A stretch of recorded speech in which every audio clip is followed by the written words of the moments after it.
நினப்பு என் மேல இருந்தும் எட்டி போகலாமோ? கட்டுப்பாடு இருந்தும் கட்டிக்கு முன்னே ஒட்டிக் கொள்ளலாமோ? முத்தமிட்டா மோசம் என்ன உண்டாகும்?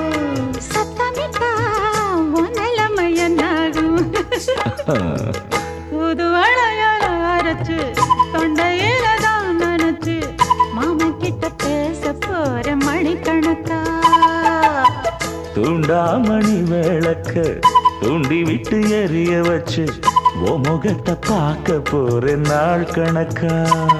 அந்த இந்திரன் சந்திரனும் மாமன் வந்தா எந்திரிச்சு நிக்கணும். அந்த ரம்பையும் ஊர்வசியும் மயிலுக்கு தொண்டுகள் செஞ்சிடணும். நான் காத்தாகி ஊத்தாகி மாமனை தழுவி கட்டிக்கணும்.